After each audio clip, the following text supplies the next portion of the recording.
Welcome to the Real News Network. I'm Paul Jay in Baltimore. Welcome to Reality Asserts Itself. We're continuing our series of interviews with Chris Hedges, and if you haven't seen the other parts, I suggest you go back and watch from part 1 forward, because then this will all make more sense. But if you don't want to, it will probably still make some sense. Now, joining us again in the studio in Baltimore is Chris Hedges. He's a Pulitzer Prize-winning journalist, a senior fellow at the Nation Institute, and he writes a regular column at Truthdig. Thanks again. Thank you. So, people watching this, what would you suggest they do next? We have to begin to build organizations to protect ourselves from corporate forces that are determined to exploit the ecosystem until it collapses. We have to recognize that the implantation of global capitalism is one that will reconfigure the world into a kind of neo-feudal society where workers here will be told that they have to be competitive with sweatshop workers in Bangladesh who make 22 cents an hour prison labor in China. That's already happening. We have to recognize that the vast corporate systems that we have set up, for instance, our food system is very fragile and not sustainable. Food must once again be local. We can't continue to feed ourselves on a system where we're shipping all of our fruits and vegetables from California or Florida across the country. That means beginning to, and more than community gardens, but essentially buying local, creating sustainable systems that are local. Because when things go down, the elites will withdraw into their gated compounds where they will have access to security, water, medical facilities, all sorts of things that they will deny to the rest of us. They're not going to take care of us when things go bad. And we have to begin to prepare for that. It's not a very pleasant scenario. It's not pleasant to think about, but it's survivable if we begin to respond to what's coming. As long as we remain unplugged, as long as we are checked out, which is how they want us, we're going to be left defenseless.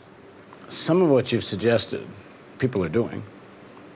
I mean, there are organizations that are trying to speak about the environment. There's organizations speaking about housing and unemployment and this and that. And so people still left wondering, what can I do that would make a difference to this? Because the current kind of left politics, while there's breakthroughs in certain places, you talked about Chicago teachers, and there was the rebellion in Wisconsin, big protests in Wisconsin. Things happen, and across the country, there's many more things happen than we know about. Right. And we try to cover some of this on the Real News. We don't really have the capacity to cover all that's happening. And I think if we, because it's not getting enough coverage, and certainly the mainstream media, people think nothing's happening, and in fact, more is than a lot of us think is, but not at the scale, that would make the kind of changes that you're suggesting we need. So people are still left with what's the key link for what's next? Well, the more we create self-sustainable systems that are local, the more we sever ourselves from these corporate forces, the less we need them. And the less we need them, I mean, let's remember that 70% of the US economy is driven through consumption. The less we need them, the more we impoverish them. I mean, the goal has to be to break these corporate power, this entity that has seized control of our government, our systems of communication, our judiciary. I mean, now we're watching them eviscerate our systems of education. Anytime hedge fund managers walk into a city like Baltimore and propose charter schools, it's not because they want to teach people to read and write. It's because they know the federal government spends about $600 billion a year on education. They want it, and they're getting it. So I think that building local centers that are self-sustaining and that can create forms of community that are not dependent on these corporate forces is a political act, because these corporate forces need us to continue to consume their products and rely on their services. And the less we consume and the less we are hostage, the less we need these forces, the more independent we become. Now that has to come with a kind of political consciousness, but I think they come hand in hand, that both things, I think that as people take control once again of their own lives, that will bring a kind of consciousness.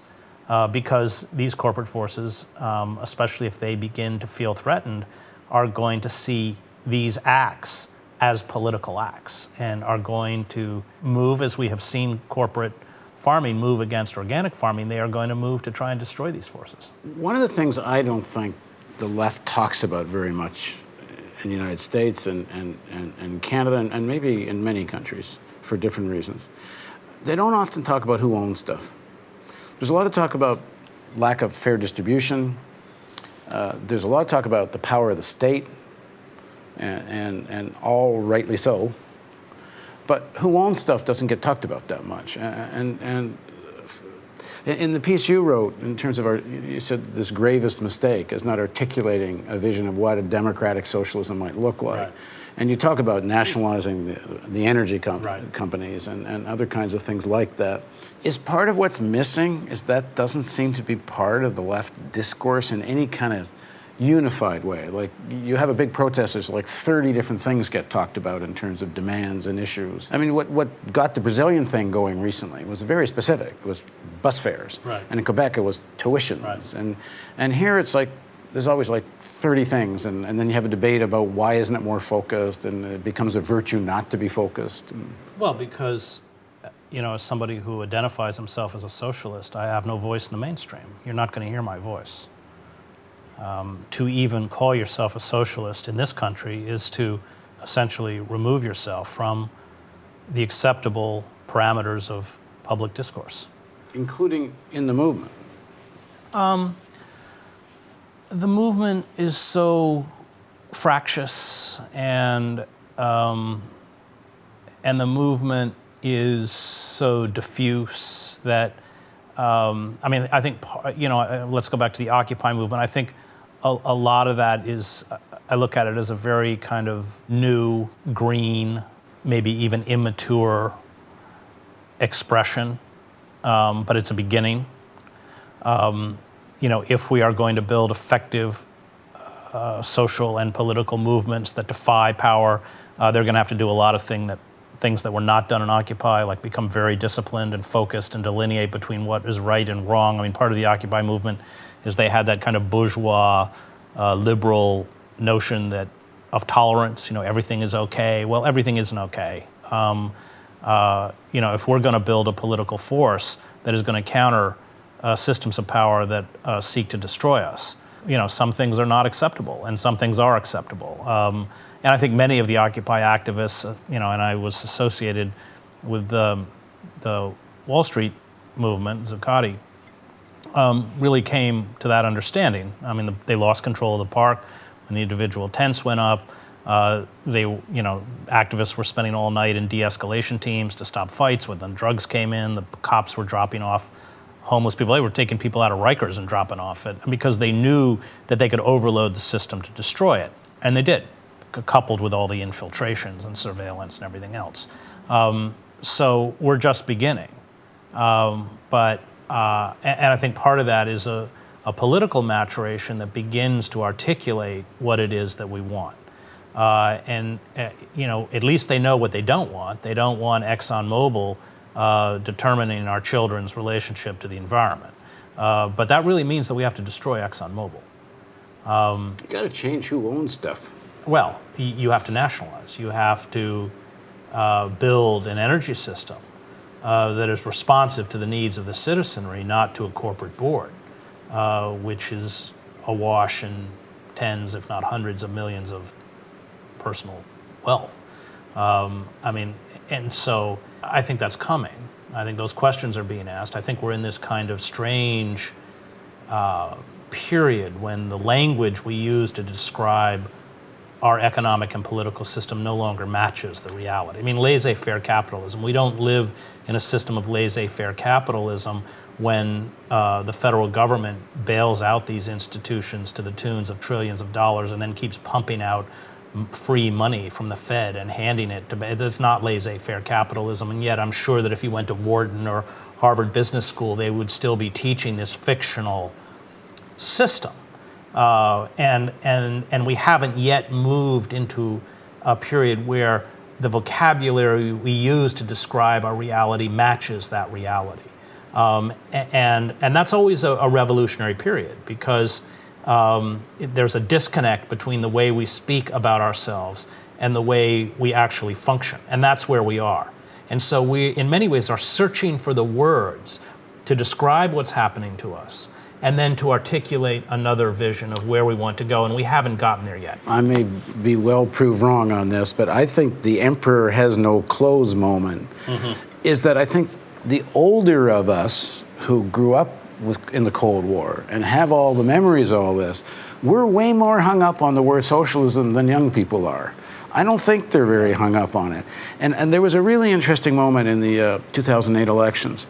In the last couple of weeks, when Obama's starting to pull away, McCain pulls out, he's a socialist, you're a socialist, you're a socialist. And that was going to be the thing that scare everybody. And it's the one thing I thought Obama hit a great note. I don't think he believed it, but he hit a great note. When he was accused, he's asked, are you a socialist? He said, well, my Bible teaches me I am my brother's keeper. Right. And the whole thing went away. Right. And there was a magazine, we're all socialists now, and there were surveys. The young people don't care, they're not worried about the term.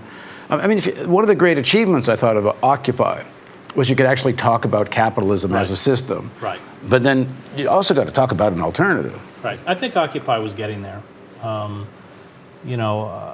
Occupy was, I like to think of it as a tactic, not a movement, in the same way that, Rosa Parks gets on the bus and it's 5 years before the Freedom Riders get on their bus. I look at Occupy like that what comes next, something will come. It will build on what came before. It will begin to answer questions that weren't answered before. And I'm guessing it's going to happen in a few key cities. Probably, yeah. I think that's right. But where and when, I mean, having covered movements, you can never tell. You can sense that it's in the air, but what triggers it, what it looks like, and when I covered the street demonstrations that brought down Milosevic, I was spending time as a New York Times reporter with the purported leaders, Gingic and Draskovic, but in fact, they were struggling to figure out what the crowds wanted, that it had a kind of life force of its own. And it was really interesting being around them as much as I was, because most of the time they were trying to take the pulse of the public. I was just talking to a friend of mine who has friends that organized the transit fare protest in Brazil, and they were as shocked as anybody that this became this national movement. They thought they had this little local transit fare protest going. Well, the PLO, I covered the first Intifada, and the PLO, which then was in exile in Tunis, had nothing, it was as surprised as the Israelis. And while they, struggled to sort of take charge of the movement, again, they spent most of their time trying to figure out where the people on the street were going. And that's how movements work. And, the best leaders in uprisings can read the pulse, but that's what they're doing. That's how it will happen. And when it happens, where it happens, no one knows. Okay. In the next and final part of the interview, we're going to ask viewer questions, so join us for our next part of our interview series with Chris Hedges on the Real News Network.